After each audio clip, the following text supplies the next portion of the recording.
السلام عليكم ورحمة الله. أعوذ بالله من الشيطان الرجيم. بسم الله الرحمن الرحيم. الحمد لله وكفى وسلام على عباده الذين اصطفى وآل كل والصحابة ومن اقتفى. أما بعد إن أريد إلا الإصلاح ما استطعت وما توفيقي إلا بالله عليه توكلت وإليه أنيب. ما شاء الله كان وما لم يشأ لم يكن ولا حول ولا قوة إلا بالله العلي العظيم. أعوذ بالله من الشيطان الرجيم. بسم الله الرحمن الرحيم. الله أعلم حيث يجعل رسالته. صدق الله مولانا العظيم. പ്രിയ സഹോദരങ്ങളെ, ഹബീബ് സല്ലല്ലാഹു അലൈഹി വസല്ലമ തങ്ങളുടെ മഹാന്മാരായ പിതൃപരമ്പര ഹുസൈമത്ത് വരെ പറഞ്ഞു വെച്ചു. കിനാനത്ത് മുതൽ കീപ്പോട്ടുള്ളവരാണ്. ഇനി നമുക്ക് ലഘുവായി ഒന്ന് പരിചയപ്പെടാൻ. കിനാന അബുന്നദർ എന്ന പേരിലാണ് മഹാനവർകൾ പ്രസിദ്ധരായത്. വലിയ പണ്ഡിതനും ചിന്തകനും തത്വജ്ഞാനിയുമായിരുന്ന കിനാനത്ത്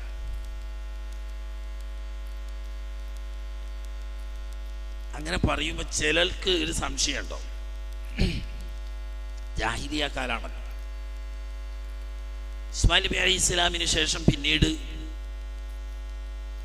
അറബികൾക്ക് പ്രവാചകന്മാർ വന്നിട്ടില്ല. ഇപ്പോ എത്രയോ നൂറ്റാണ്ടുകൾ കഴിഞ്ഞിട്ടാണ് കിനാനത്ത് വരുന്നത്. പക്ഷേ അല്ലാഹു തആല വല്ലാത്തൊരു പ്രയോഗമാണ് ഖുർആനിൽ. അല്ലാഹു അഅലമു ഹൈസു യജ്അലു റിസാലത. തൻ്റെ പ്രവാചകത്വ ദൗത്യം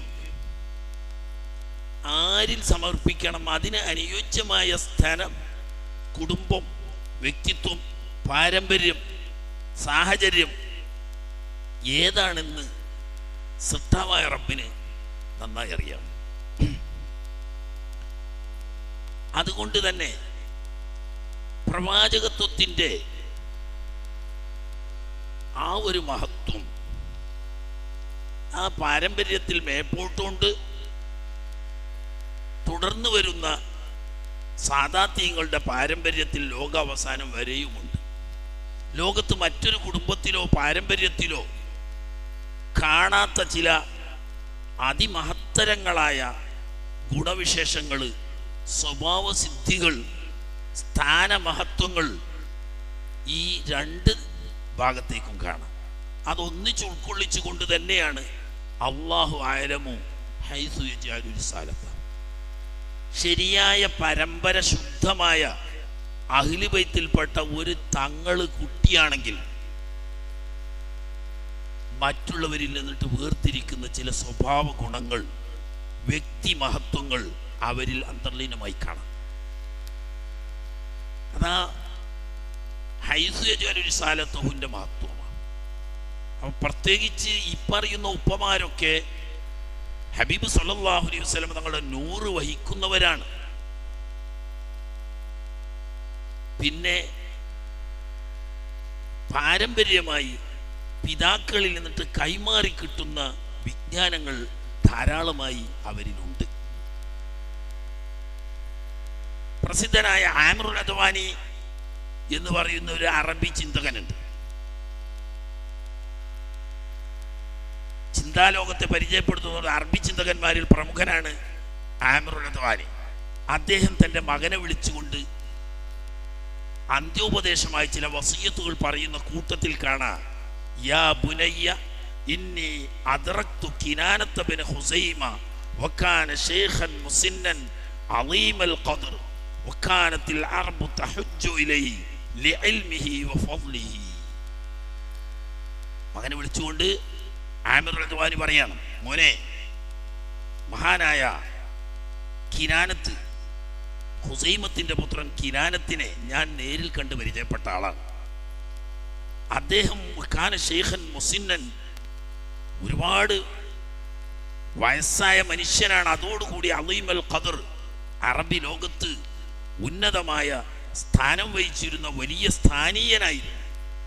വക്കാനത്തിൽ അറബു തഹുജ്ജു ഇലൈഹി, അറബി ഗോത്രങ്ങൾ അദ്ദേഹത്തെ ആദരിച്ചുകൊണ്ട് അദ്ദേഹത്തെ സന്ദർശിക്കാൻ വരാറുണ്ടായിരുന്നു.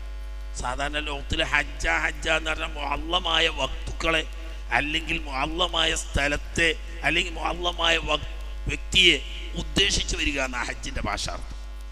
ആ അർത്ഥത്തിന് അക്കാലത്ത് ജീവിച്ചിരുന്ന അറബി ചിന്തകന്മാരും പണ്ഡിതന്മാരുമായ ആളക്കൂട്ടത്തിൽ ഏറ്റവും ആദരണീയനായതുകൊണ്ടാണ് അറബി ഗോത്രങ്ങളൊക്കെയും അവരെ സന്ദർശിക്കാൻ വേണ്ടി സംഘങ്ങളായി വരുമായിരുന്നു.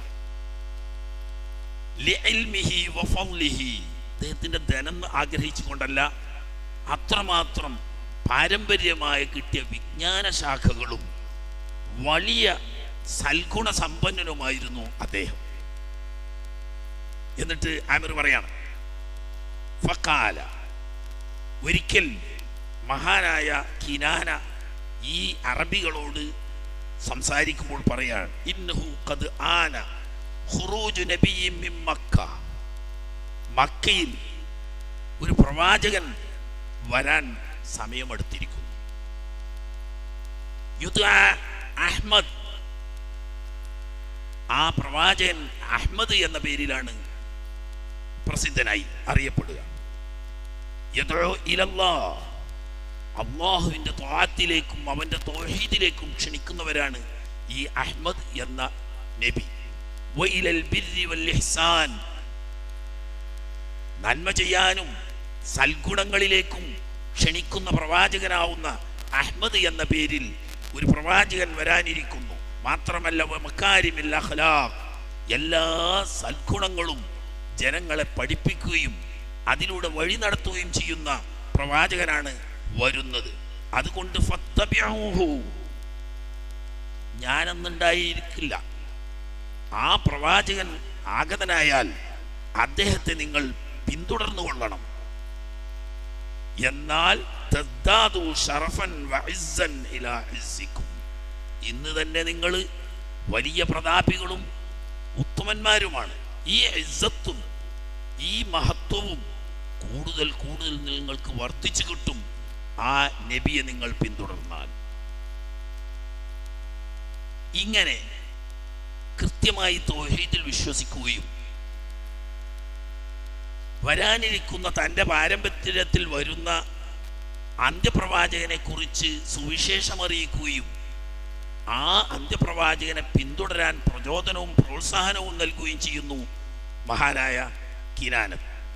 മാത്രമല്ല, ഒരിക്കൽ മഹാനവർകൾ കഅബ ഷരീഫിനെ ചേരിയുള്ള ഹിജ്ർ ഇസ്മായിലിൽ കിടന്നുറങ്ങുകയാണ്. ഉറക്കത്തിൽ അദ്ദേഹം ഒരു സ്വപ്നം കാണുന്നു.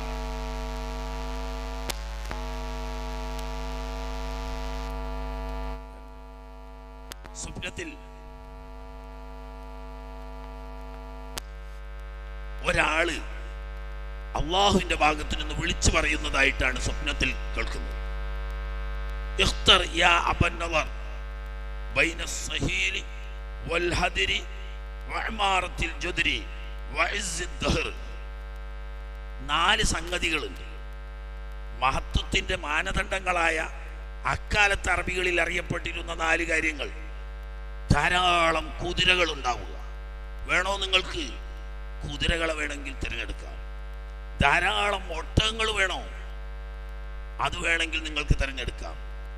അതുമല്ലെങ്കിൽ പരിശുദ്ധ കഅബ ഷരീഫിനെ പരിപാലിക്കുകയും അതോടുകൂടി നല്ല വീടുകളും കെട്ടിടങ്ങളും നിർമ്മിച്ച് പ്രതാപികളായി ജീവിക്കുകയും ചെയ്യണോ?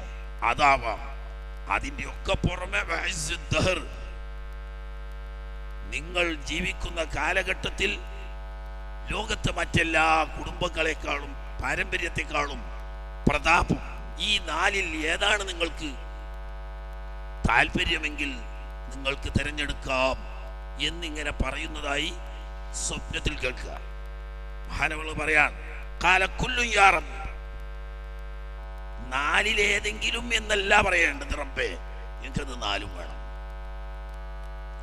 അഥവാ സമ്പൽ സമൃദ്ധി വേണം, ഐശ്വര്യം വേണം, അന്നത്തെ സ്വത്തുക്കളിൽപ്പെട്ട കുതിരയും ഒട്ടവും വേണം, അതിൻ്റെ പുറമെ കഅബ ഷരീഫിന്റെ മേൽനോട്ടാവകാശവും എല്ലാം, അതോടുകൂടി ജനങ്ങൾക്കിടയിൽ ഇസ്സത്തും നിലനിർത്തണം.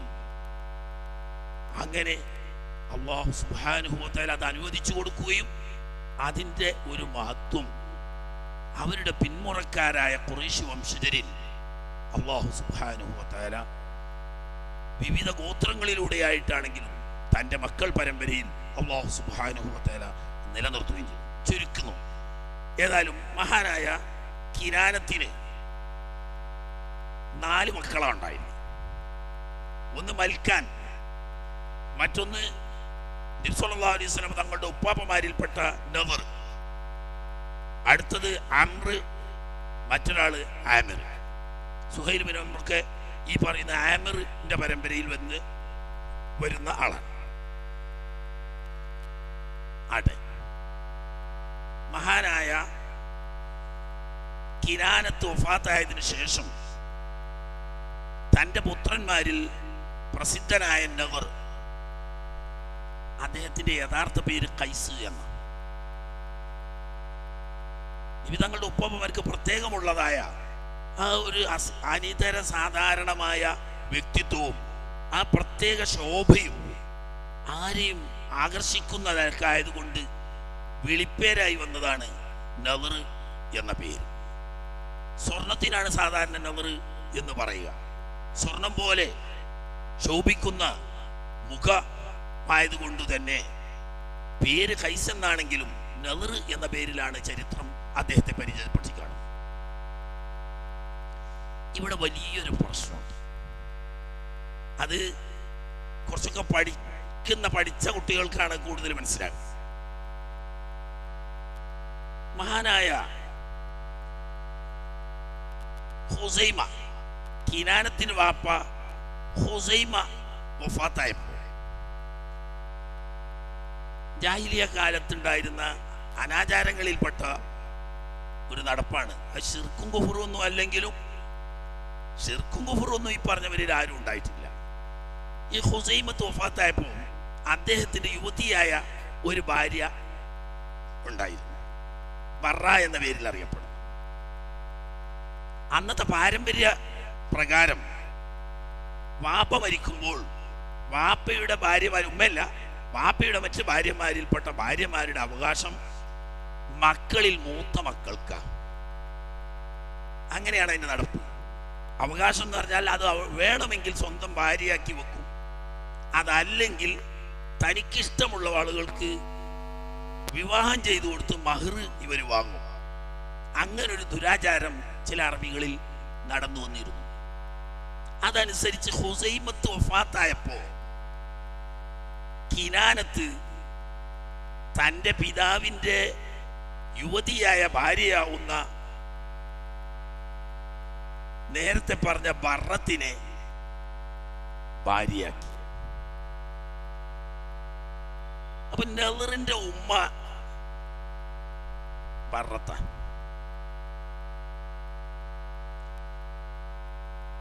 അങ്ങനെ വന്നാൽ വളരെ പ്രസിദ്ധമായ ഒരു ഹദീസുണ്ട്, മാ വലദനി മിൻ നിക്കാഹിൽ ജാഹിലിയ്യ മാ വലദനി ഇല്ലാ ഫീ നിക്കാഹിൻ കനിക്കാഹിൽ ഇസ്ലാം. ആദം നബി അലൈഹിസ്സലാം തൊട്ട് വാപ്പ അബ്ദുല്ലാഹ് റളിയല്ലാഹു തആല അൻഹു വരെയുള്ള പിതൃ പരമ്പരയിലും മാതൃപരമ്പരയിലും ഇസ്ലാമിക നിയമപ്രകാരമുള്ള നിക്കാഹിന്റെ പാരമ്പര്യത്തിലല്ലാതെ സിഫാഹിന്റെ പാരമ്പര്യത്തിൽ എന്റെ ജനനം ഒരിക്കലും വന്നിട്ടില്ല. അങ്ങനെ വന്നാൽ ഈ നദർ ജനിച്ചത് സിഫാഹിലാണെന്ന് വരൂലേ? വാപ്പയുടെ ഭാര്യയെ വേൾട്ട് ആ വേളിയിലുണ്ടായ കുട്ടിയാണെന്ന് വന്നാൽ സഫാഹിൽ ജനിച്ചു തന്നെയല്ലേ വരിക? അന്ന് ഇസ്ലാമിന്റെ നിയമമല്ലല്ലോ, ജാഹിലിയ കാലല്ലേ എന്നൊന്നും പറഞ്ഞിട്ട് തരില്ല. എന്ത് ജാഹിലിയ കാലമാണെങ്കിലും തങ്ങളുടെ പിതൃപരമ്പരയിൽ ഹലാലായ ബന്ധത്തിലല്ലാതെ ഒരു ജനനം വരാൻ പാടില്ല. എന്നാൽ വലിയ പണ്ഡിതന്മാര്, ഹദീസ് പണ്ഡിതന്മാർ, തഫ്സീർ പണ്ഡിതന്മാരൊക്കെ വളച്ചു പിടിച്ച് തിരിച്ചു പിടിച്ച് അതിനെ ന്യായീകരിക്കാനാണ് ശ്രമിച്ചത്. പലരും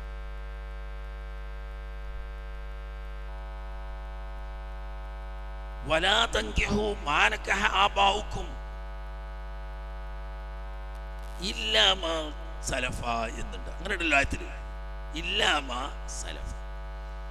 ഇപ്പറഞ്ഞത് ഇനി മുതൽ നിങ്ങൾ പിതാക്കളുടെ പത്നിമാരെ വേൾക്കരുത് എന്നും, എന്നാൽ നേരത്തെ അങ്ങനെ ആർക്കെങ്കിലും സംഭവിച്ചിട്ടുണ്ടെങ്കിൽ അതൊരു വിഷയമാക്കി എടുക്കേണ്ടതില്ല എന്ന് സൂചിപ്പിച്ചത് ഇല്ലാമാ സലഫ എന്ന സൂചന നദറിന്റെ ജന്മത്തിലേക്ക് അത് കുറ്റമറ്റതാണെന്ന് വരുത്താൻ വേണ്ടിയിട്ടാണ് എന്ന് ചില മുഫസ്സിരീങ്ങൾ പറഞ്ഞു. അതൊരു വളഞ്ഞു പിടിച്ച ന്യായീകരണമല്ലേ? മുഫസ്സിരീങ്ങൾ ചിലരൊക്കെ അങ്ങനെ തൗവീൽ ചെയ്തിട്ടുണ്ട്, ചില മുഹദ്ദിസീങ്ങളും അങ്ങനെ തന്നെ തൗവീൽ ചെയ്തു, ചരിത്ര പണ്ഡിതന്മാരും അങ്ങനെ തന്നെ. ഈ പ്രശ്നം വന്ന എവിടുന്ന വെച്ചാൽ ഒരു പൊതുപ്രസംഗത്തിൽ പറയേണ്ട വിഷയമല്ല അത്. എന്നാലും സംഗതി ചിലരൊക്കെ അറിയുന്നവരുടെ ഇടയിൽ സംശയം ഉണ്ടാകണ്ടെന്നുള്ള ആൾക്ക് പറയാം.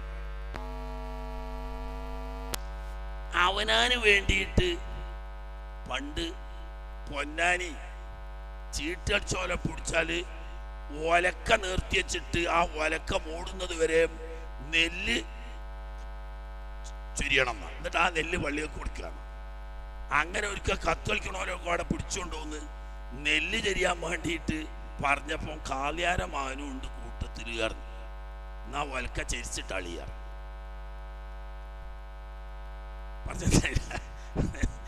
ഒലക്ക ഇങ്ങനെ കുത്തി വെച്ചിട്ട് അത് മൂടോളം നെല്ലിടണമെങ്കിൽ എത്ര പറ നെല്ല് കാണാം? കാലിയാര മാനും കൂട്ടത്തിലുണ്ട് കാരണം ആ ഒലക്ക ചരിച്ചിട്ട് അളൊക്കെ അങ്ങനെ കടത്തി വെക്കുക. ഒരു പറ നെല്ലുണ്ടായാൽ മതി, ഇങ്ങനെ തലക്കുന്ന അങ്ങനെ തല വരെ ഇട്ടാൽ ഒലക്ക മൂടുമല്ലോ. അപ്പോൾ ഒലക്ക അത് എന്നേക്ക് അവനാന് വേണ്ടി ന്യായീകരിക്കാന്നല്ലേ അത് വരിക? അതും ശരിയല്ല. ഈ അബദ്ധം വന്നത് യഥാർത്ഥത്തിൽ പ്രസിദ്ധനായ മുഫസ്സിറും ചരിത്ര പണ്ഡിതനും ഒക്കെ ആയ കെൽബി ഉണ്ട്. വിദ്യാർത്ഥികൾക്ക് അറിയാം കെൽബി മത്റൂക്കാണ്. ഈ കെൽബിയിൽ നിന്നിട്ടാണ് ഈ ചരിത്രം വരുന്നത്. ആ ചരിത്രം മാറോലയാണ്. മറിച്ച് സംഗതി എന്തായിരുന്നു? പറയപ്പെട്ട ബർറത്തിനെ കിനാനത്ത് സ്വീകരിച്ചിരുന്നു. പക്ഷേ ആ ബന്ധത്തിൽ സന്താനങ്ങളൊന്നും ജനിച്ചിട്ടില്ല. താമസിയാതെ അവര് മരണപ്പെട്ടു. അപ്പോ ഈ പറഞ്ഞ ബർറത്തിന്റെ ഒരാങ്ങളയുണ്ട്. ആ ആങ്ങളക്കൊരു മോളുണ്ട്. അപ്പൻകുട്ടിയുടെയും പേര് ബർറത്ത് എന്നാണ്. ആ ബർറത്തിന് വിവാഹം കഴിച്ചു. ഇപ്പൊ നോക്കുമ്പോ പേര് ബർറത്താണ്, ഗോത്രം ഒന്നാണ്, വല്ലിപ്പൊന്നാണ്. പക്ഷേ ഇടയ്ക്കൊരു ഒത്തുകയറ വരുന്നുണ്ട്. അത് പലരും ശ്രദ്ധിച്ചില്ല. അങ്ങനെ വന്നപ്പോ മഹാനായ ഹുസൈമ വിവാഹം കഴിച്ചിരുന്ന ബർറത്ത് അല്ല കിനാനത്ത് രണ്ടാമത് വിവാഹം കഴിച്ചത് ആ ഭാര്യയുടെ സഹോദരന്റെ പുത്രിയാവുന്ന ബർറത്തിനെയാണ്. അപ്പൊ പേരുള്ള സാമ്യവും കുടുംബത്തിലുള്ള യോജിപ്പും നോക്കിയിട്ട് ആഴത്തിൽ പഠിക്കാതെ രണ്ടും ഒരാളാണ് എന്ന് പറഞ്ഞു. അങ്ങനെ വന്നപ്പം സ്വാഭാവികമായും നബി തങ്ങളുടെ ഉപ്പാപ്പമാരിൽപ്പെട്ട നദർ എന്നവർ ജനിച്ചത് നിഷിദ്ധമായ മാർഗത്തിൽ പിതാവിന്റെ ഭാര്യയിൽ ജനിച്ച കുട്ടിയാണ് എന്ന് വരുമ്പോൾ തീർത്താൽ തീരാത്തൊരു കളങ്കം തിരുനബി സല്ലല്ലാഹു അലൈഹി വസല്ലം തങ്ങളുടെ പിതൃപരമ്പരയിൽ വരിക എന്ന് പറയുന്ന ഒരു അയ്ബ് വരും. വിഷയം സൂക്ഷ്മ പഠനത്തിൽ വന്ന അബദ്ധമാണ്. ഒരേ പേരിലുള്ള രണ്ട് സ്ത്രീകൾ ഉണ്ടായതിൽ ആദ്യത്തെ സ്ത്രീ പിതാവിന്റെ ഭാര്യയായിരുന്നു. പക്ഷെ അവർക്ക് മക്കൾ ജനിച്ചിട്ടില്ല. അവർ മരണപ്പെട്ടതിന് ശേഷം ഈ മരിച്ച ഭാര്യയുടെ ആങ്ങളയുടെ മോളെ, അതേ പേരുള്ള മോളെ കല്യാണം കഴിച്ചു. അതിലാണ് നദർ ഉൾപ്പെടെയുള്ള മൂന്ന് മക്കള് മഹാനായ നേരത്തെ പറഞ്ഞ 4 മക്കൾ കിനാനത്തിന് ജനിച്ചു. മൽക്കാന്, നഹർ, അമ്ര, ആമിർ. ഈ 4 ആളുകളും ജനിച്ചത് ഈ പറയുന്ന രണ്ടാമത് പറഞ്ഞ വർണ്ണത്തിൽ നിന്നിട്ടാണ്. അപ്പോ നബി സല്ലല്ലാഹു അലൈഹി വസല്ലം തങ്ങളുടെ പാരമ്പര്യം അള്ളാഹു വല്ലാത്തൊരു പ്രയോഗിച്ചത്. അള്ളാഹു ആലമോ ഹൈസു യജ്അലു റിസാലത്തുഹു. കിതാബ് കണ്ടു എന്ന് വെച്ചിട്ട് എല്ലാ കിതാബ് കണ്ടതും എടുത്തു ചാടി അങ്ങനെ പറയാൻ പറ്റൂല. ചിലര് ന്യായീകരിക്കലുണ്ട് ഒപ്പിക്കാൻ വേണ്ടിയിട്ട്. അത് അച്ചടി പിശകാണ്. അതല്ലെങ്കിൽ കത്തമുഹു പോക്കർ, പിന്നെ കുഞ്ഞു പോക്കർ എന്ന് പറയുന്ന അങ്ങനത്തെ ഏതൊരു മൊല്ലാക്കി എഴുതിയപ്പം വന്ന തെറ്റാണ്, നമ്മളത് തിരുത്താൻ പറ്റൂല. അതിനെ ന്യായീകരിക്കാൻ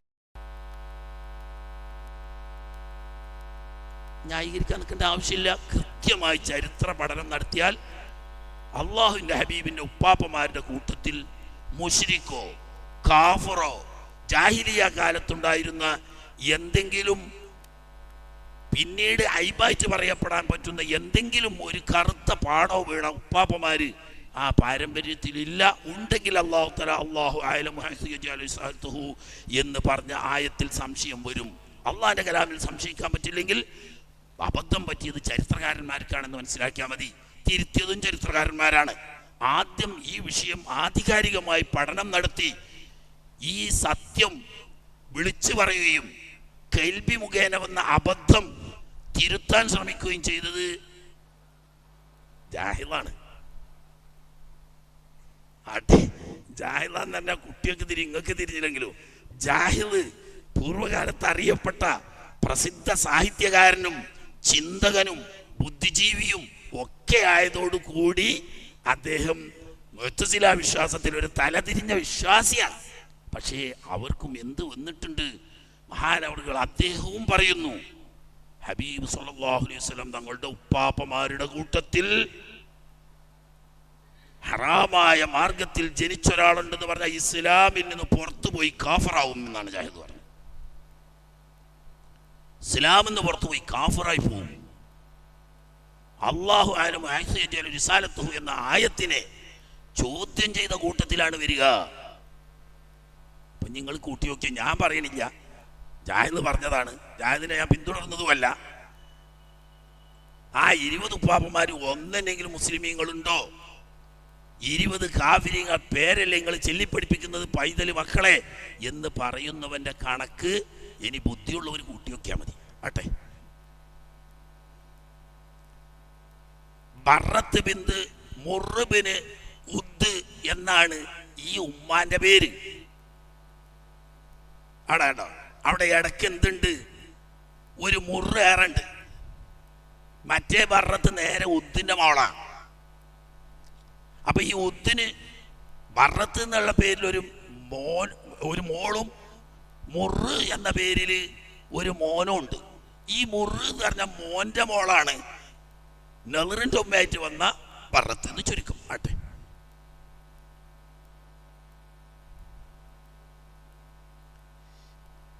ചുരുക്കത്തിൽ മഹാനായ നെറ് പിതാവിനെ പോലെ തന്നെ വളരെ യോഗ്യനും ചിന്തകനും നാട്ടിലെ നേതാവും എല്ലാവരും ആദരിക്കപ്പെടുന്ന വ്യക്തിയുമായിരുന്നു. ചുരുക്കുന്നു, അദ്ദേഹത്തിന് 3 മക്കളാണ് ആൺമക്കളായിട്ടുണ്ടായിരുന്നത്. ഒന്ന് മാലിക്, നബി തങ്ങളുടെ ഉപ്പാപ്പമാരിൽ വരുന്ന മാലിക്. മറ്റൊന്ന് യഹ്ലുദ്, മൂന്നാമത്തെ ആള് സൊൽത്ത്. ഇങ്ങനെ 3 മക്കളായിരുന്നു നെറിനുണ്ടായിരുന്നത്. അതിൽപ്പെട്ട മാലിക് എന്നവരാണ് മഹാനായ തിരുനബി സല്ലല്ലാഹു അലൈഹി വസല്ലം തങ്ങളുടെ ഉപ്പാപ്പമാരിൽ വരുന്നത്. അദ്ദേഹവും തന്നെ വക്കാന ഹക്കീമ, അങ്ങനെയാണ് ചരിത്രം അദ്ദേഹത്തെ പരിചയപ്പെടുത്തുന്നത്. തന്നെ വലിയ തത്വജ്ഞാനിയായിരുന്നു മാലിക്. അദ്ദേഹം പറഞ്ഞ ഒരുപാട് തത്വചിന്താപരമായ ആപ്തവാക്യങ്ങൾ ഇന്നും അറബി ലോകത്ത് പ്രസിദ്ധമായി കിട്ടും. റുബ്ബ സൂറത്തിൻ തുഖാലിഫുൽ മുഖ്ബറ വഖദ് ഗററത് ബിജമാലിഹാ വഖ്തബർതു ഖബീഹ അഫ്ആലിഹാ ഫഹദറു സൂറ വത്ലുബുൽ ഖബറ എന്നിങ്ങനെ തുടങ്ങുന്ന ഒരുപാട് ആപ്തവാക്യങ്ങൾ ചിന്താലോകത്തിന് സമ്മാനിച്ച വലിയൊരു ചിന്തകനും പണ്ഡിതനും അതോടുകൂടി തന്നെ ഖലീലുല്ലാഹി ഇബ്രാഹിം അലൈഹിസ്സലാമിൻ്റെ മില്ലത്തിലെ തൗഹീദ് മുറുകെ പിടിച്ചു പോന്ന മഹാനുമായിരുന്നു. അദ്ദേഹത്തിന് ആകെ ഒരു പുത്രനെ ജനിച്ചിട്ടുള്ള ചുരുക്കാണ്. അദ്ദേഹത്തിൻ്റെ ഏകപുത്രൻ തങ്ങളുടെ ഉപ്പാപ്പമാരിൽപ്പെട്ട മഹാനായ ഫിഹിർ എന്നവരാ. വേറെ മക്കളൊന്നും മാലിക്കിനുണ്ടായിട്ടില്ല. ഫിഹ്ർ അബൂ അലിബ് എന്ന പേരിലാണ് അറിയപ്പെടുക. അദ്ദേഹത്തിൻ്റെ ജീവിതകാലത്ത് മക്കയിലെയും പരിസര പ്രദേശങ്ങളിലെയും മുഴുവൻ ഗോത്രങ്ങളും ആദരിക്കുകയും അംഗീകരിക്കുകയും അനുസരിക്കുകയും ചെയ്യുന്ന ഖാന സയ്യിദൻ മുത്അൻ ഫീ ഖൗമിഹി എന്നാണ് പരിചയപ്പെടുന്നത്. അന്നാട്ടിൽ അക്കാലത്തറിയപ്പെട്ട മുഴുവൻ ആളുകളും സർവാത്മന അംഗീകരിക്കുകയും അനുസരിക്കുകയും ചെയ്യുന്ന മഹാനായ നേതാവായിരുന്നു. ഇനിയാണ് വിഷയം. ഇവിടം വരെ വന്നവർക്ക് നേരത്തെ പറയുന്നവർക്ക് അദ്നാനികൾ എന്ന് പറയും, അവിടുന്ന് ഇങ്ങോട്ട് പോകുന്ന കിനാനികൾ എന്നും പറയും. ഇവിടെ മുതൽക്കാണ് പേര് മാറുന്നത്. മാലിക്കിന്റെ പുത്രൻ ഫിഹ്ർ മുതൽക്ക് ഫിഹ്റിന്റെ ശരിക്കുള്ള പേര് ഫിഹ്ർ എന്ന് തന്നെയാണോ, അതല്ല ഖുറൈശ് എന്നാണോ? അല്ല, ഖുറൈശ് എന്നത് സ്ഥാനപ്പേരും ഫിഹ്ർ എന്നത് ശരിക്കുള്ള നാമവുമാണോ എന്ന് ചരിത്രകാരന്മാർ സംശയം ഉന്നയിച്ചിട്ടുണ്ട്. രണ്ടായാലും ഫിഹ്റിനെയാണ് ഖുറൈശ് എന്ന് വിളിച്ചിരുന്നത് എന്നതാണ് മഹാഭൂരിപക്ഷം പണ്ഡിതന്മാരും പറയുന്നത്. അത് ആരെ വിളിച്ചാൽ എന്താണെന്നല്ല, അത് വലിയ പ്രശ്നമുണ്ട്.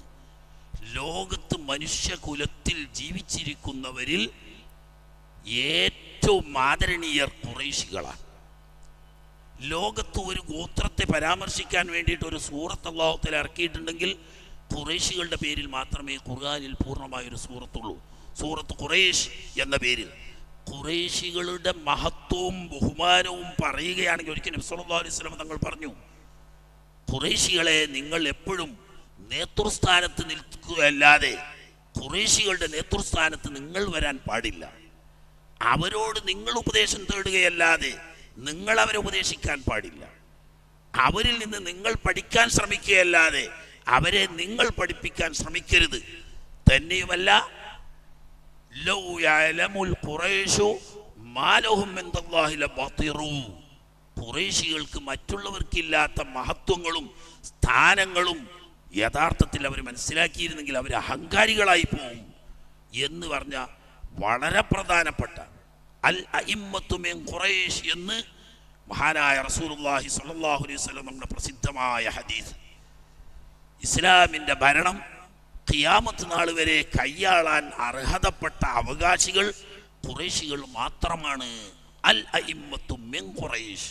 സിദ്ദീഖുൽ അക്ബർ റളിയല്ലാഹു തആല അൻഹു ഹബീബ് സല്ലല്ലാഹു അലൈഹി വസല്ലം തങ്ങൾ വഫാത്തായി ബനൂ സായിദക്കാരുടെ പന്തലിൽ ഖലീഫയെ തിരഞ്ഞെടുക്കാൻ വേണ്ടി അൻസാരികൾ ഒരുമിച്ച് കൂടിയ സമയത്ത് കേട്ടറിഞ്ഞ് സിദ്ദീഖുൽ അക്ബർ റളിയല്ലാഹു തആല അൻഹു തങ്ങളും മഹാനായ ഉമറുൽ ഫാറൂഖ് റളിയല്ലാഹു തആല അൻഹു തങ്ങളും അബൂ ഉബൈദ റളിയല്ലാഹു തആല അൻഹു തങ്ങളും കൂടി ചെന്നപ്പോഴേക്കും ഏതാണ്ട് അൻസാരികളുടെ ചർച്ച പൂർത്തിയായി. അവർ ഖലീഫയായിട്ട് സഅദ് ബിൻ ഉബാദത്ത് റളിയല്ലാഹു തആല അൻഹുവിനെ നാമനിർദ്ദേശം ചെയ്തു. ഏതാണ്ട് ഇനി ബൈഅത്ത് മാത്രം ശേഷിക്കുന്നു, ബാക്കി തെരഞ്ഞെടുപ്പൊക്കെ കഴിഞ്ഞിട്ടുണ്ട്. അവിടെ കയറി സിദ്ദീഖുൽ അക്ബർ റളിയല്ലാഹു അൻഹു ഇടപെട്ട് സംസാരിച്ചു. അങ്ങനെ അൻസാരികൾ അവസാനം മധ്യസ്ഥം നിങ്ങൾക്ക് പറഞ്ഞു, വേണ്ട, രണ്ട് ഖലീഫ ഇരിക്കട്ടെ, ഒന്ന് നിങ്ങൾ ഖുറൈശികളിൽ നിന്നിട്ടും ഒന്ന് ഞങ്ങൾ അൻസാരികളിൽ നിന്നിട്ടും.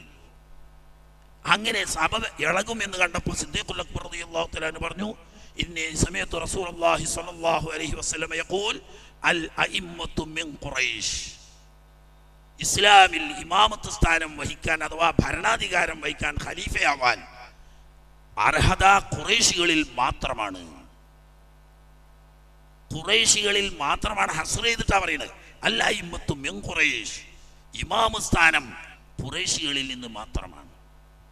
ഇനി ഖിലാഫത്തിന്റെ ചരിത്രം നമുക്ക് പിന്നീട് സന്ദർഭം കിട്ടുമ്പോൾ പറയുകയാണെങ്കിൽ അവിടെ പറയാ, ഈ ഖിലാഫത്ത് ഏതാണ്ട് 7-7.5 നൂറ്റാണ്ട് കാലം വരെ ഖുറൈശികൾ തന്നെ ഖിലാഫത്ത് കൊണ്ടുവന്നു.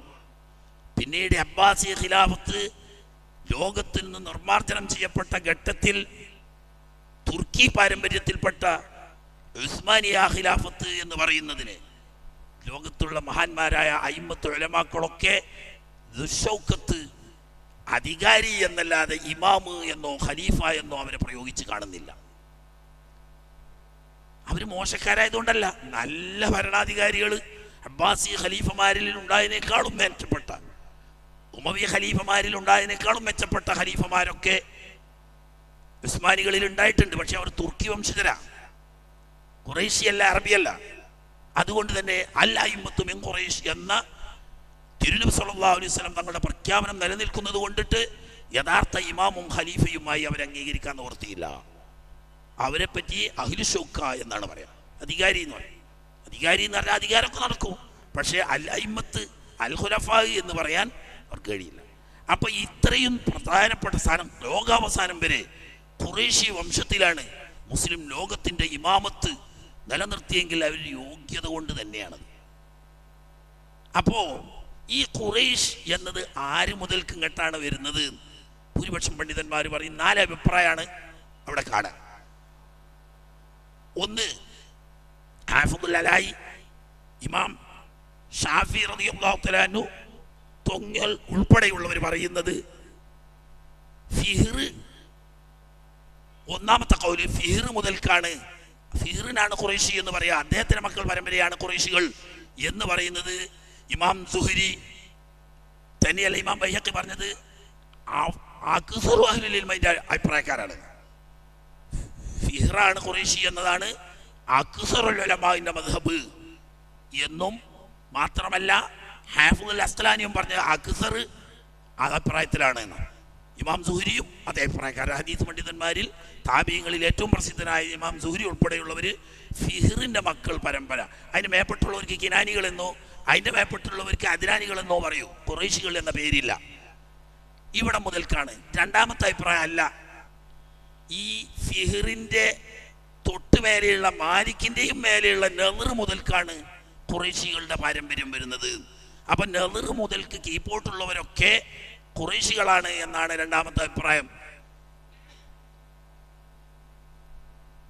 ഈ അഭിപ്രായം പറഞ്ഞത് മഹാനായ ചരിത്ര പണ്ഡിതന്മാരുടെ നേതാവായ ഇബ്നു ഇസ്ഹാഖ്, മുഹമ്മദ് ബിൻ ഇസ്ഹാഖ് തങ്ങള്, അബൂ ഉബൈദത്ത് തങ്ങള്, അതുപോലെ തന്നെ അബൂ ഉബൈദ് തങ്ങള്, ഖാസിം ബിൻ സലാം ഒക്കെ പ്രസിദ്ധരായ ചരിത്രകാരന്മാരാ.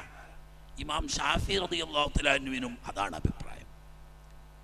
ഇമാം ഷാഫി റളിയല്ലാഹു തആലയുടെ അഭിപ്രായ പ്രകാരവും നെളിർ മുതൽക്ക് തന്നെ ഖുറൈശി തുടങ്ങും.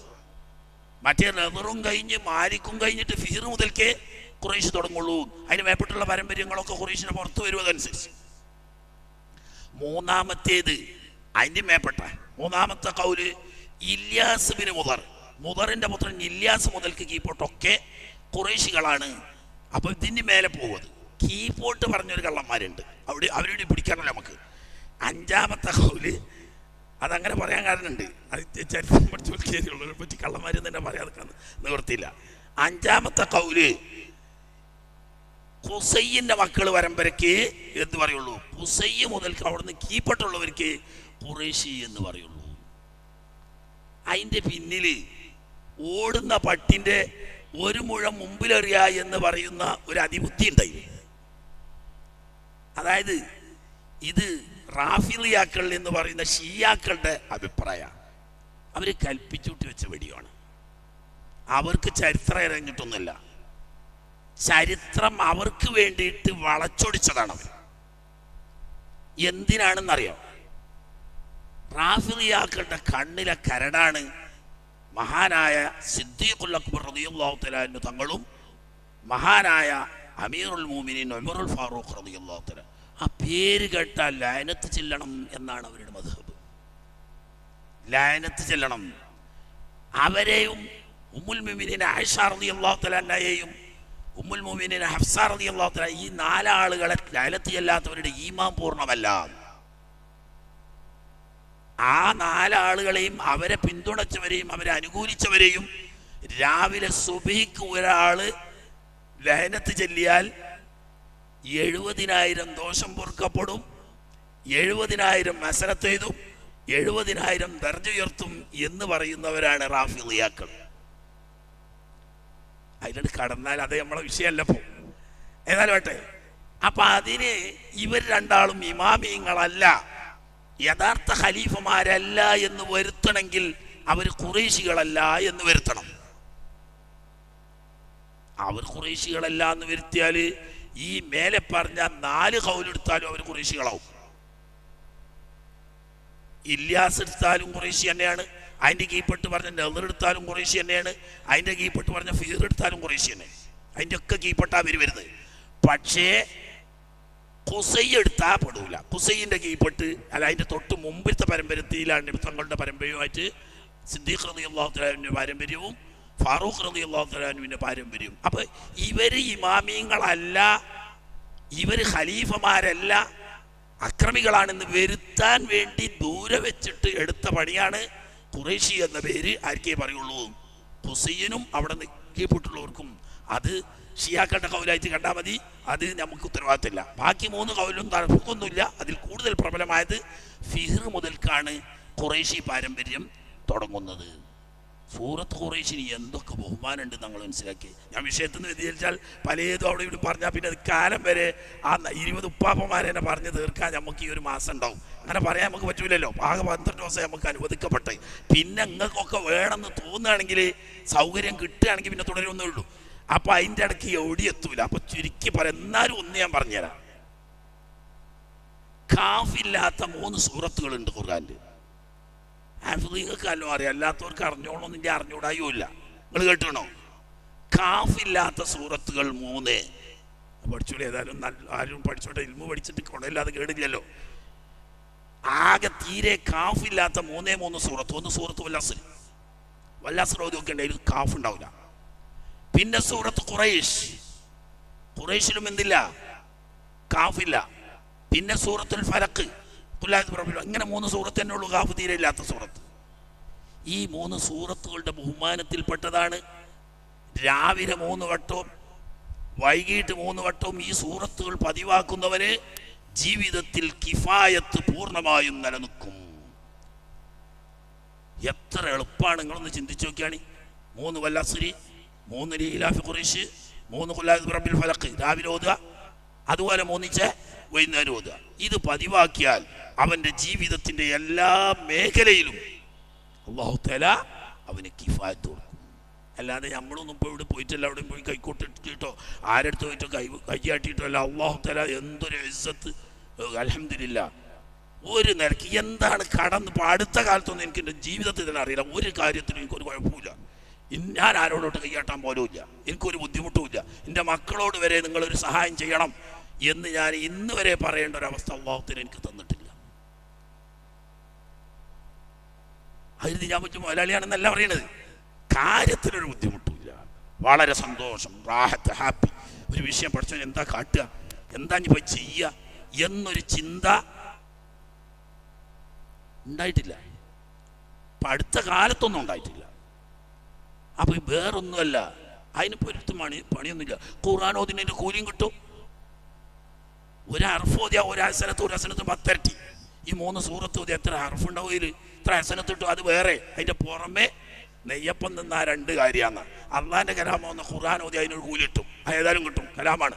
അതിൻ്റെ പുറമെ നെയ്യപ്പം നിന്നാ 2 കാര്യമാണ്. വിശക്കണേന് നെയ്യപ്പം നിന്നാൽ വിശപ്പം മാറും ചെയ്യും, കൂട്ടത്തിൽ എന്താക്കും ചെയ്യുക, കയ്യുമ്മ പറ്റിയ വെളിച്ചെണ്ണ കൊണ്ട് താടി മീശയൊക്കെ ഒന്ന് പൂപ്പലടക്കും ചെയ്യുക. എന്നേലും ഒരിയാണ് ഇപ്പം പറഞ്ഞ കിഫായത്ത് പറഞ്ഞാൽ പൂപ്പലടക്കുന്നതാണ് കുട്ടിയാൽ മതി. അപ്പം അതൊന്ന് പതിവാക്കിയാൽ നന്നാ. അപ്പം എന്താ ഈ ഖുറൈശി സൂറത്തിന് തന്നെ അല്ലാഹു തആല കൊടുത്ത മഹത്വങ്ങൾ പെരുത്തുണ്ട്. അങ്ങനെ പറഞ്ഞാൽ ഖുറൈശികളെ സംബന്ധിച്ച് തന്നെ ഉപന്യസിക്കുകയാണെങ്കിൽ ആഴ്ചകളോളം പറയാൻ പറ്റുന്ന മഹത്വങ്ങൾ ഖുറൈശിക്കുണ്ട്. അപ്പം ഈ ഖുറൈശി എന്ന് പറയുന്നത് ഫിഹ്ർ മുതൽക്ക് വരുന്നവർക്ക് പറയുന്ന, അവരൊക്കെ സ്വർഗത്തിൻ്റെ അയലുകാരാന്നൊന്നും പറഞ്ഞതിന് അർത്ഥമല്ല.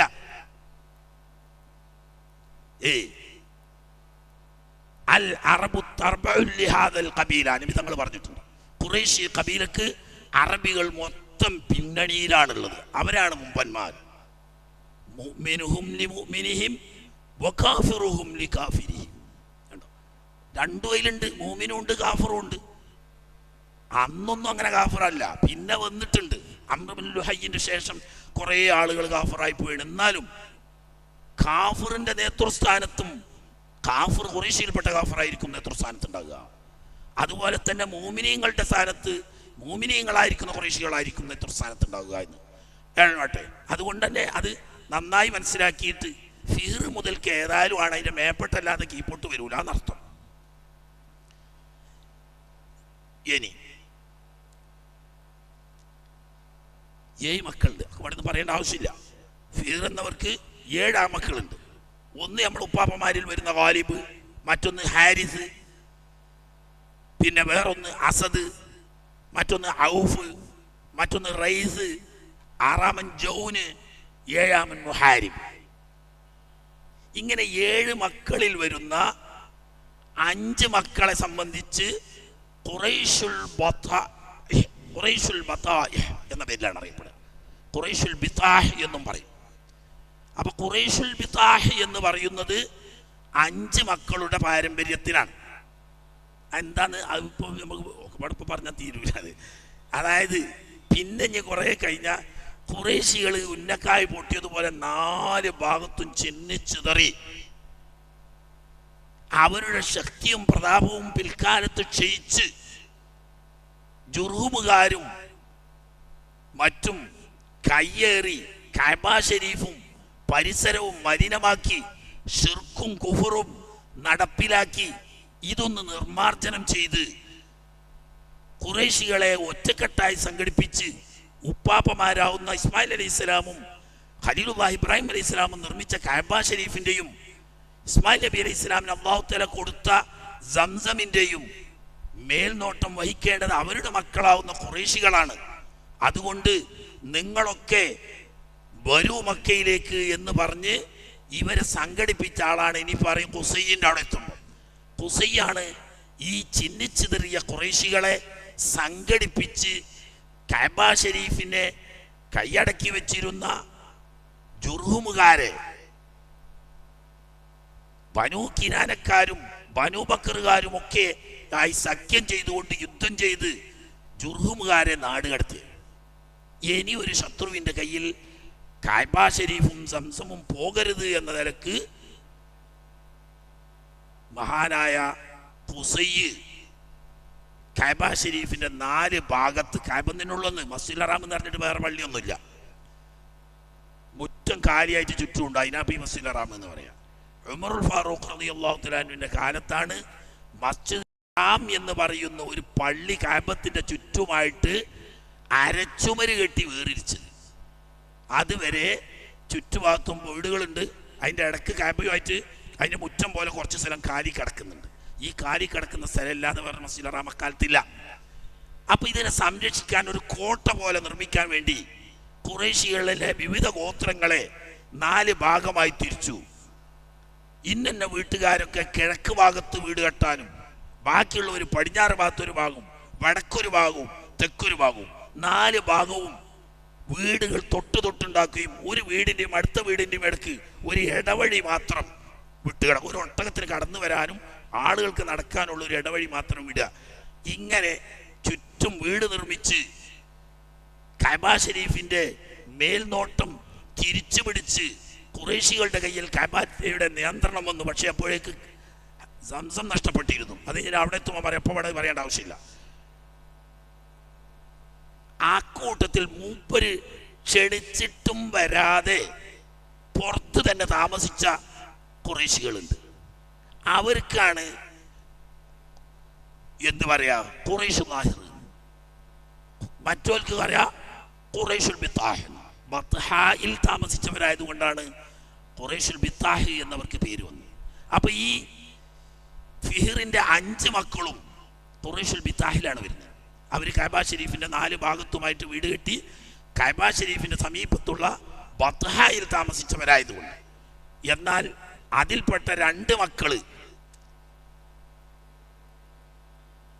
ബനുൽ ഹാരിസ് ബനൂ മുഹാരിബ് എന്ന് പറയുന്ന ഈ ഹാരിസിന്റെയും മുഹാരിബിന്റെയും മക്കള് അവര് വരാതെ പുറത്തു നിന്നതുകൊണ്ട് അവർക്ക് ഖുറൈശുൽ ളാഹിർ എന്ന പേരിൽ അറിയപ്പെടും.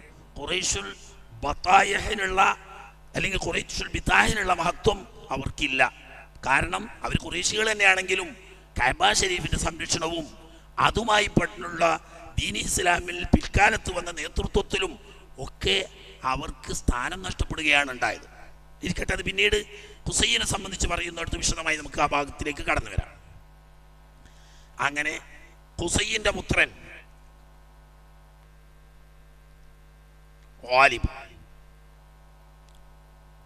വാലിബ് അബൂ തമീം എന്ന പേരിലാണ് അദ്ദേഹം വിളിപ്പേരിൽ അറിയപ്പെടുക. ചുരുക്കുന്നു. അദ്ദേഹത്തിന് ആകെ 2 മക്കളായി അറിയപ്പെടും. ഒന്ന് ലുഐ, മറ്റൊന്ന് തൈമ്. ഈ തൈമിലേക്ക് ചേർത്തിട്ട് അബൂ തമീം എന്ന് വിളിപ്പേര് വന്നു. ചിലര് അബൂ തൈമ് എന്ന് തന്നെ വിളിക്കാറുണ്ട്, പക്ഷെ ശരിക്കും വിളി അബൂ തമീം എന്നാണ് ഈ തൈമിലേക്ക് ചേർത്തിട്ട് വിളിക്കുന്നത്. പക്ഷേ ഖുറൈശികളിൽ 2 ബനൂ തൈമുണ്ട്. ഒന്ന് സിദ്ദീഖുൽ അക്ബർ റളിയല്ലാഹു തആല അൻഹുവിന്റെ കുടുംബ പാരമ്പര്യം അറിയപ്പെടുന്ന ബനൂ തൈമുണ്ട്. അതേ സമയത്ത് ഫിഹ്റിന്റെ നേരെ മകൻ ഗാലിബിന്റെ മകനാവുന്ന തൈമുണ്ട്. ആ തൈമിന് പക്ഷെ അവർ വേറിരിയാൻ വേണ്ടിയിട്ട് എന്ത് പറയും? തൈമുൽ അദ്റം എന്ന് പറയും. തൈമുൽ അദ്റം. അതിന് കാരണം ഈ തൈമിന് ഒരു താടിയല് പകുതിയുള്ളൂ. പെണ്ണല്ലോ താടിയിൽ നീളുന്നൊരു രോഗം എന്നതുപോലെ ഒരു താടിയല് മാത്രം നീണ്ടുവരികയും മറ്റേ കുറയുകയും ചെയ്തപ്പോൾ മുഖം ഒരു ഭാഗത്തേക്ക് കോടിയതുപോലെ വരും. അതുകൊണ്ട് അദ്ദേഹത്തെ അറിയപ്പെടുക തൈമുൽ അദ്റം എന്നാണ്. അപ്പം ആ പാരമ്പര്യത്തിന് തൈമ് ബനൂ തൈമുകാരാണെങ്കിലും മിൻ അയ്യ തൈമിൻ അൻത എന്ന് ചോദിക്കും. ബനൂ തൈമാണെന്ന് പറഞ്ഞ ഖുറൈശികൾ ചോദിക്കും ഏത് തൈമാണ് എന്ന്. അപ്പം ഏതാണ്? തൈമുൽ അദ്റം ആണെങ്കിൽ തൈമുൽ അദ്റം എന്ന് തന്നെ വേറിച്ച് പറയും. അല്ലെങ്കിൽ ബനൂ തൈമുല്ലാഹി എന്ന് പറയും.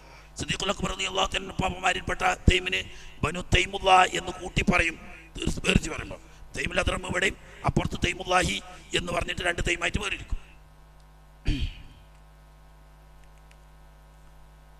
ഈ തൈമിന്റെ 2 മക്കളല്ലേ ആകുള്ളൂ, ഗാലിബ്, തൈമ്. അതിൽപ്പെട്ട ഗാലിബ് ഈ ഗാലിബിന്റെ മക്കള് ലുഐ, തൈമ്. എങ്ങനെയാണല്ലോ നമ്മൾ പറഞ്ഞത്? ഇനി തൈമിനെ നമ്മൾ വിടുക, ലുഐ ആണല്ലോ നമുക്ക് വേണ്ടത്. ലുഐ അബൂ കഅബ് എന്ന പേരിലാണ് പ്രസിദ്ധമായത്. നബി സല്ലല്ലാഹു അലൈഹി വസല്ലം തങ്ങളുടെ ഉപ്പാപ്പമാരിൽപ്പെട്ട ലുഐ നേരത്തെ പറഞ്ഞതുപോലെ വക്കാന ലുഐൻ ഹലീമൻ ഹകീമൻ നതഖ ബിൽ ഹിക്മത്തി സഗീറ. ഒരു പ്രത്യേക അസാധാരണത്തുള്ള മനുഷ്യനായി. ലുഐ വലിയ തത്വജ്ഞാനിയും അതോടുകൂടി വലിയ ശാന്തശീലനും മഹാനുമായി അറിയപ്പെട്ടിരുന്നു. അദ്ദേഹത്തിന് 7 മക്കളുണ്ട്. അതിൽ പ്രശസ്തരായ 2 മക്കളാണ് ഖുറൈശികളിൽ കൂടുതൽ അറിയപ്പെടുന്നത്. ഒന്ന് നബി സല്ലല്ലാഹു അലൈഹി വസല്ലം തങ്ങളുടെ ഉപ്പാപ്പയാവുന്ന കഅബ്, മറ്റൊന്ന് ആമിർ. ബാക്കിയുള്ള ആളുകൾ പൊതുവിൽ പുറത്ത് വസിച്ചവരും ഹറമുമായിട്ടുള്ള ബന്ധം കുറഞ്ഞവരുമായതുകൊണ്ട് അവരെ സംബന്ധിച്ചുള്ള കൂടുതൽ ചരിത്രം പറയുന്നില്ല. ആട്ടെ, ഈ കഅബിനെ പറ്റി പറഞ്ഞ് നമുക്ക് അവസാനിപ്പിക്കാം. ചുരുക്കി പറയാം. കഅബ് ബിൻ ലുഐ പേര് പോലെ തന്നെ ഒരു കഅബായ മനുഷ്യനായി, എല്ലാത്തിലും തലയുയർത്തി നിൽക്കുന്ന മഹാജ്ഞാനിയും മാതൃകായോഗ്യനും നാട്ടിലെ മുഴുവനും ആദരണീയനുമായ ഒരു വലിയ വ്യക്തിത്വമായിരുന്നു അദ്ദേഹം. സാധാരണ അറബികൾ തന്നെ ഒരു ചക്രവർത്തിയുടെ സ്ഥാനം കൊടുത്ത് ആദരിച്ച ഭരണാധികാരമൊന്നും ഇവർക്കില്ല. ഈ സമയത്തൊക്കെ മക്ക ഭരിച്ചുകൊണ്ടിരിക്കുന്നത് ജുർഹുമുകാരാണ്. പക്ഷേ ഇദ്ദേഹത്തിൻ്റെ പ്രത്യേക വ്യക്തിത്വം കൊണ്ട് നാട് മുഴുവനും ആദരിക്കുകയും അംഗീകരിക്കുകയും ചെയ്യുന്നു. അത് എത്രത്തോളം അദ്ദേഹം വഫാത്തായപ്പോൾ അവിടെ മുതൽക്ക് അറബികൾ കൊല്ലം വർഷം എണ്ണിപ്പോരുന്ന താരീഖായി കഅബിൻ്റെ വഫാത്ത് മുതൽക്കായിരുന്നു എണ്ണിയിരുന്നത്.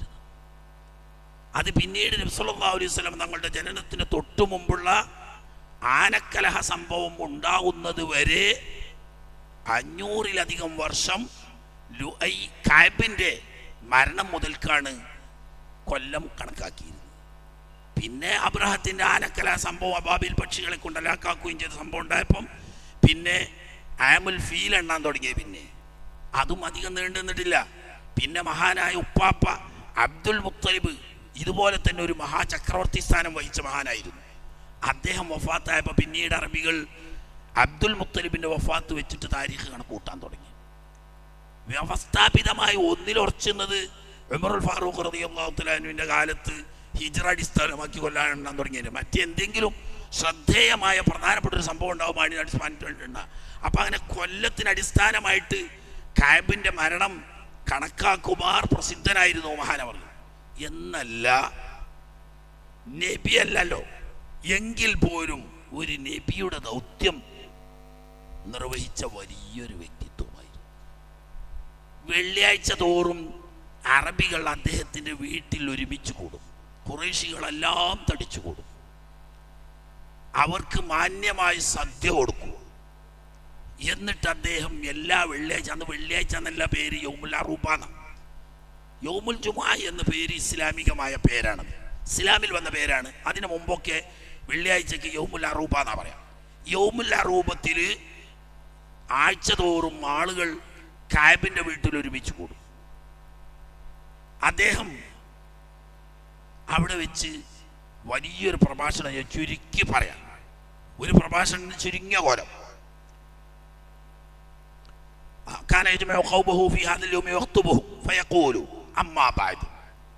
ആദ്യമായി അറബികളിൽ അമ്മാബാദ് ഉപയോഗിച്ചത് കഅബാണെന്നാണ് ചരിത്രകാരന്മാർ പറയുന്നത്. പണ്ട് ദാവൂദ് നബി അലൈഹി ഇസ്ലാം ഫസ്ലുൽ ഖിതാബ് എന്ന് പറഞ്ഞിട്ട് ഫസ്ലുൽ ഖിതാബ് ആദ്യമായിട്ട് ഉപയോഗിച്ചത് ബഹുമാനപ്പെട്ട ദാവൂദ് നബി അലൈഹി ഇസ്ലാമാണ്. എന്നാൽ അറബികളുടെ കൂട്ടത്തിൽ ആദ്യമായി അമ്മാബാദ് ഉപയോഗിച്ചത് കഅബാണ് എന്നാണ് പ്രസിദ്ധ ചരിത്രകാരന്മാരൊക്കെ പറയുന്നത്. അങ്ങനെ അമ്മാബാദ് പറഞ്ഞിട്ട് അദ്ദേഹം പറയാം, ഫസ്മഉ വഉ വഫമു വതഅല്ലമു, ഞാൻ പറയുന്നത് നന്നായി മനസ്സിലാക്കുകയും ഗ്രഹിക്കുകയും ചെയ്യണം, വേണ്ടതുപോലെ ചിന്തിച്ച് പഠിച്ച് മനസ്സിലാക്കിയിരിക്കണം. എന്നിട്ട് പറയാം, ലൈലുൻ സാജ് നഹാറുൻ ളാഹ് വൽ അർളു മിഹാദ് വസ്സമാഉ ബിനാ വൽ ജിബാലു ഔതാദ് വന്നുജൂമു അലാം ലം തുഖ്ലഖ് അബസാ ഫതദ്രിബു അന്നാ സഫഹാ. ആദ്യം ഖുർആനിലൊക്കെ ചില പ്രയോഗങ്ങളുണ്ട്, എന്നൊക്കെ പോലെയുള്ള സമാനമായ ഏതോ ചില വാക്കുകൾ അദ്ദേഹം പറയാണ്. ലൈലുൻ സാജ്, ഇരുൾ മുറ്റിയ രാത്രികൾ സത്യം, നഹാറുല്ലാഹ്, നല്ല തെളിച്ചമാർന്ന പകലുകൾ സത്യം, വല്ലർളു മിഹാദ്, മനുഷ്യന് തൊട്ടിലുപോലെ ജീവിതയോഗ്യമാക്കി ഭൂമി സൃഷ്ടിച്ച അല്ലാഹു, വസ്സമാഉ ബിനാ, മേപ്പര പോലെ മുകളിൽ ആകാശത്ത് സംവിധാനിച്ച അല്ലാഹ്, വൽ ജിബാൽ ഔതാദ്, പർവ്വതങ്ങളെ ആണിയായി ഭൂമിക്ക് നടുകയും അത് മുഖേന ഭൂമി ഇളകി മറിയാതിരിക്കാനും വേണ്ടി പർവ്വതങ്ങളെ തൂണായി സൃഷ്ടിച്ച, ആണികളായി സൃഷ്ടിച്ച അല്ലാഹു, വന്നുജൂമു അലാം, ആകാശലോകത്തുദിച്ചിരിക്കുന്ന നക്ഷത്രങ്ങൾ ദിശയും ദിക്കുമറിയാൻ വേണ്ടിയിട്ടുള്ള അടയാളങ്ങളാക്കി വെച്ച അല്ലാഹ്, ലം തുഖ്ലഖ് അബസാ, ഇതൊന്നും അലക്ഷ്യമായി സൃഷ്ടിക്കപ്പെട്ടതല്ല ഈ സൃഷ്ടിജാലങ്ങളൊന്നും. അങ്ങനെയെങ്കിൽ ഫതദ്രിബു അന്നാ സഫഹാ, നമുക്കൊക്കെ അവഗണിച്ച് കളയാമായിരുന്നു. അങ്ങനെ അവഗണിച്ച് തള്ളാവുന്നതല്ല. ഇതിലൊക്കെ ചിന്തിക്കാനും പഠിക്കാനും ധാരാളം പാഠങ്ങൾ ഉൾക്കൊള്ളാനും അള്ളാഹുവിൻ്റെ ഖുദ്റത്ത് മനസ്സിലാക്കാനും വേണ്ടി സൃഷ്ടിച്ചതാണ് എന്നിട്ട് പറയാം. അൽ ആഖിരീന കൽ അവ്വലീൻ, ഒരുപാട് ആളുകൾ കഴിഞ്ഞുപോയി, ഇനി ഒരുപാട് ആളുകൾ വരാനിരിക്കുന്നു.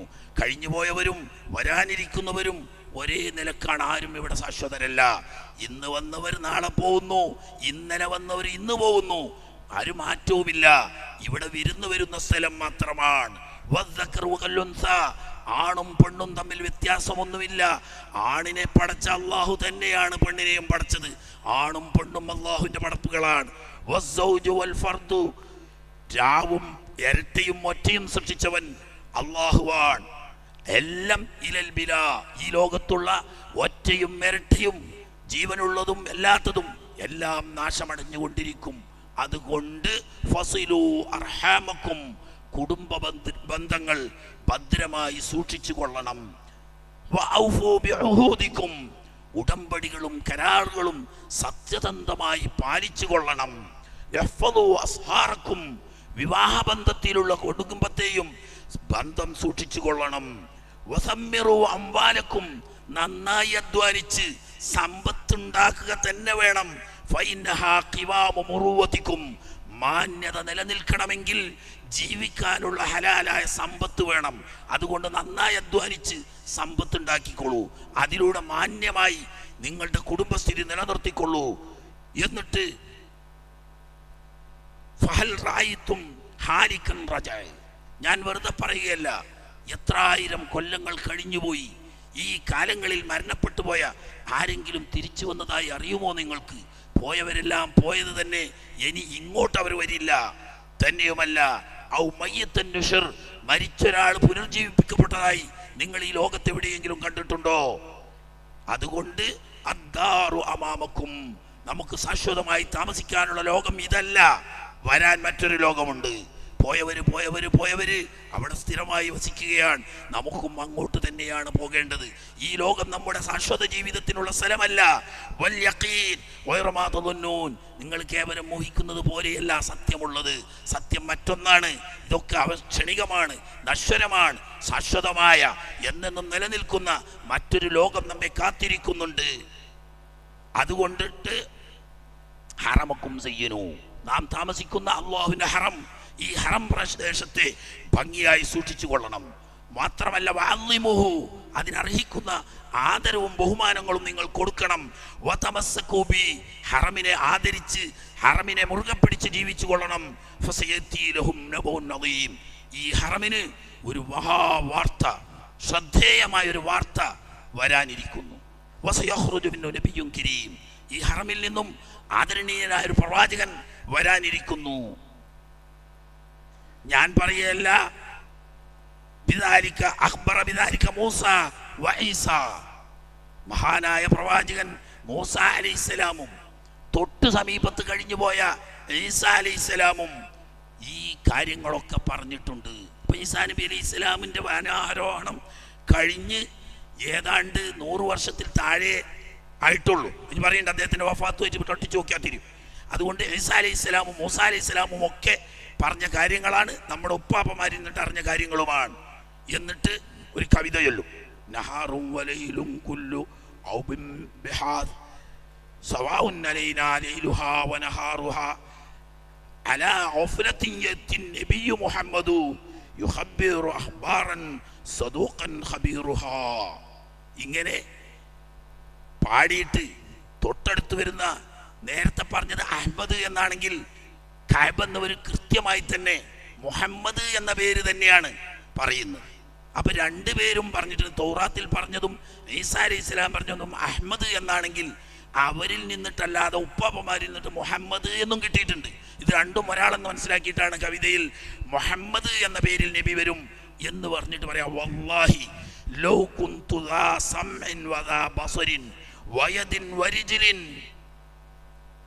അന്ന് ഞാൻ ജീവിച്ചിരിക്കുന്നുണ്ടെങ്കിൽ, ആ നബി വരുന്ന സമയത്ത് അതാ കയ്യും കാലും ഉണ്ടെങ്കിൽ, കണ്ണും കയ്യും കാലും ഉണ്ടെങ്കിൽ എന്ന് പറഞ്ഞതിന്റെ അർത്ഥം ഞാൻ ജീവിച്ചിരിപ്പുണ്ടെങ്കിൽ ലതനസ്സബ്തു ഫീഹാ തനസ്സുബൽ ജമലി ലഅർഖൽതു ഫീഹാ ഇർഖാലൽ ഫഹൽ, കഠിനമായി യത്നിച്ച് അധ്വാനിച്ച് കൂറ്റനൊട്ടകങ്ങളെ പോലെ ഭാരം പേറി കഷ്ടതകൾ സഹിച്ച് ഞാൻ ആ നബിയെ പിന്തുണച്ച് സഹായിക്കും എന്ന് പറഞ്ഞിട്ട് പിന്നെയും പാടുക, യാ ലൈതനി ഷാഹിദുൻ ഫഹ്വാ ദഅവതിഹി ഹൈസുൽ അശീറതു തുബിൽ ഹഖ ഖിദ്ലാന. നമ്മുടെ സ്വന്തം ഗോത്രം ഖുറൈശികൾ പോലും ആ സത്യപ്രവാചകനെ കൈവടിയുകയും സത്യത്തിനെതിരെ നീങ്ങുകയും ചെയ്യുന്ന സമയത്ത് അന്ന് ഞാൻ ജീവിച്ചിരുന്നെങ്കിൽ എത്ര നന്നായിരുന്നു എന്നിങ്ങനെ പറയുമായിരുന്നു. അപ്പൊ ഈ വിവരങ്ങളൊക്കെ അവരുടെ ഇടയിൽ പാരമ്പര്യമായുമുണ്ട്, സമീപകാലത്ത് കടന്നുപോയ നബിമാരിൽ നിന്നിട്ട് കിട്ടിയ വിവരങ്ങളും ഉണ്ട്. ആട്ടെ, മഹാനായ കഅബ് വഫാത്താകുന്നതാണ്. ഔകാന ബൈന മൗതിഹി വമബഅസിൻ നബി സ്വല്ലല്ലാഹു അലൈഹി വസല്ലം 500 സന വ60 സന, 560 കൊല്ലം അദ്ദേഹം വഫാത്തായി. കൃത്യമായി 560 വർഷമാകുമ്പോൾ നബി സ്വല്ലല്ലാഹു അലൈഹി വസല്ലം നുബുവത്ത് കിട്ടി. അപ്പൊ നബി തങ്ങളുടെ ജനനത്തിന്റെ 520 കൊല്ലം മുമ്പ് വഫാത്തായി പോയ ആളാണ്. ഈസാ നബി ഇസ്ലാമിന്റെ വാനാരോഹണം കഴിഞ്ഞതിന് ശേഷം വന്ന മഹാനാണ്. അക്കാലം വരെയും അവിടെ അംർ ഇബ്നു ലുഹയ്യിന്റെ സ്വാധീനം വന്നിട്ടില്ല, ശിർക്കും കുഫറും ഉണ്ടായിട്ടില്ല. അതിനുശേഷമാണ് അംർ ഇബ്നു ലുഹയ്യ് അധികാരം വരികയും അയാളാണ് ഹുബിൽ കൊണ്ടുവന്ന് ശിർക്ക് തുടങ്ങിയതും വസീലത്തും സായിബത്തും ഹാമിയും എന്ന് പറയുന്ന അനാചാരങ്ങൾ ഉണ്ടാക്കി തീർത്തതും. ആട്ടെ, അദ്ദേഹത്തിന് ആകെ 3 മക്കൾ, മുറത്ത്, ഹുസൈസ്, അദി. ഈ പറഞ്ഞ മുറത്താണ് ഇനി ഇൻഷാ അല്ലാഹ് നമുക്ക് പറയാനുള്ളത്. അല്ലാഹു തആല ഈ പറയപ്പെട്ട മഹാന്മാരായ ഉപ്പാപ്പമാരുടെയും ഹബീബ് സല്ലല്ലാഹു അലൈഹി വസല്ലം തങ്ങളുടെ ഹക്ക് ബർക്കത്ത് കൊണ്ട് സത്യം മനസ്സിലാക്കി അത് പിന്തുടർന്ന് ജീവിച്ച് ആ ഹബീബിനെ മഹബത്ത് വെച്ച് അവിടുത്തെ ഇത്തിബായ് ചെയ്ത് അവരോടൊപ്പം സ്വർഗം പോകാനും അവരുടെ ജിവാറിലായിട്ട് റബ്ബിന്റെ ലിഖാ കാണാനും അള്ളാഹു നമുക്ക് തൗഫീഖ് നൽകുമാറാകട്ടെ. അവിടുത്തെ ഹൗദുൽ കൗസർ വാങ്ങിക്കുടിക്കാനുള്ള സൗഭാഗ്യം അള്ളാഹു നമുക്ക് നൽകി അനുഗ്രഹിക്കുമാറാകട്ടെ. അവിടുത്തെ ഷഫാഅത്ത് കൊണ്ട് രക്ഷപ്പെടുന്നവരിൽ അള്ളാഹു നമ്മെ ഉൾപ്പെടുത്തുമാറാകട്ടെ. അതുപോലെ നമ്മുടെ മാതാപിതാക്കൾ, കൂട്ടുകുടുംബങ്ങൾ, ഉസ്താദന്മാർ, സ്നേഹജനങ്ങൾ എല്ലാവരെയും അള്ളാഹു തആല ഉൾപ്പെടുത്തുമാറാകട്ടെ. വാഖിറു ദഅവാനാ അൽഹംദുലില്ലാഹി റബ്ബിൽ ആലമീൻ. അസ്സലാമു അലൈക്കും വറഹ്മത്തുള്ളാഹി.